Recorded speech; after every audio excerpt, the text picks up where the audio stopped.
ความดึงดูดจากสวนสาธารณะแบบเปิดอิงตามแผนผังการก่อสร้างนครหลวงฮานอยสาธารณรัฐสังคมนิยมเวียดนามฮอดปี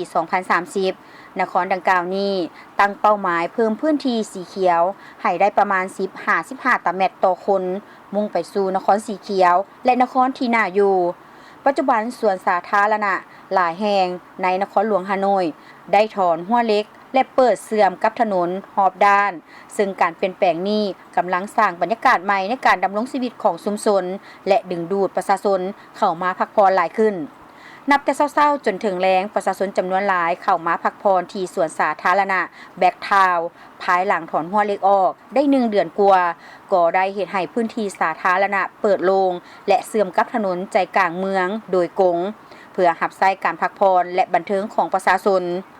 นครหลวงฮานอยหลายคนให้ความเห็นว่าการถอนหัวออกเฮ็ดให้ทุกคนเข้ามาสวนสาธารณะได้ง่ายขึ้นและเวลาเดินทางผ่านมาก็รู้สึกดึงดูดให้เข้ามาพักผ่อนท่านอวงดึกเจืองประชาชนนครหลวงฮานอยกล่าวว่าเมื่อเปิดแบบนี้ประชาชนได้รับประโยชน์หลายการเดินทางก็สะดวกและรู้สึกสบายเมื่อบ่มีหัวกั้นประชาชนสามารถเข้าสวนได้จากหลายทิศทางสวนดอกไม้และทิวทัศน์ภายในสวนก็ได้รับการปรับปรุงเฮ็ดให้มีความกลมเกลียวและใกล้ชิดกับธรรมชาติหลายขึ้น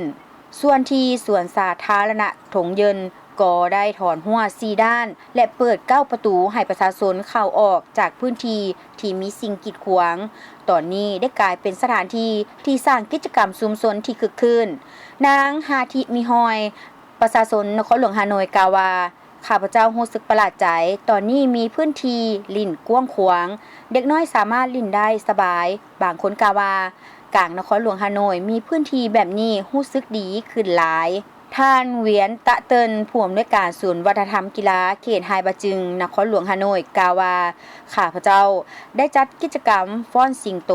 แข่งขันมักลุกและสวนศิลปะป้องกันโตในทุกๆวันเสาร์และวันอาทิตย์